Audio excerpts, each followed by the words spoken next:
Howdy folks, Monty here, Las Vegas, Nevada. Well, there's been another explosion. The aim here is, as with the Nurgle, to just get them out and start ranking them up. Eventually, we're missing a shield on one of them, so finding which one has the missing shield. But as you can see, just a lot of beauties. And this is a skirmish force, I guess. I do have the benefit of having some of the goblin and dwarf movement trays from my mount models. So once I've gotten these all together, it's just a matter of ranking them up and putting them in movement trays. And then obviously filming them for your viewing pleasure. So you'll be seeing a lot more of these in upcoming videos. I just wanted to do an initial scan through them to give you the benefit of these beauties.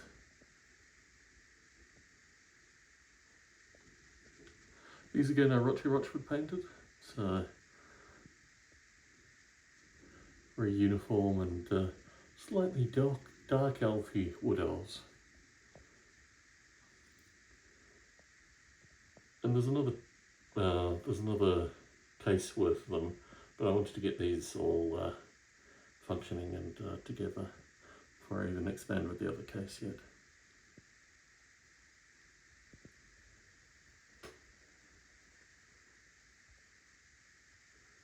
A few of these are Hero Forge, and Broodie's in there as well, so not sure where you see Broodie.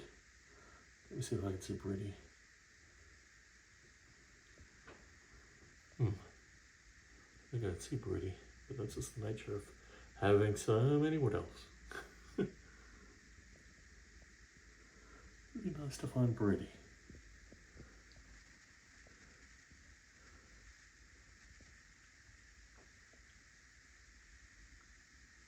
There Broodie is. Waiting for a character movement tray.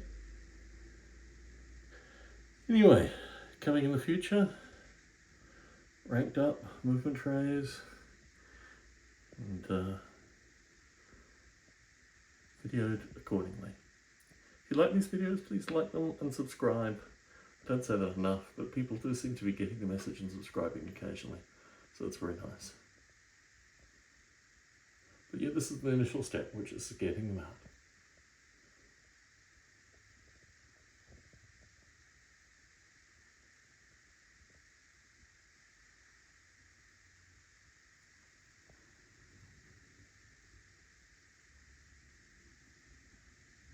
Tom Bubbly in Las Vegas, Nevada, signing out.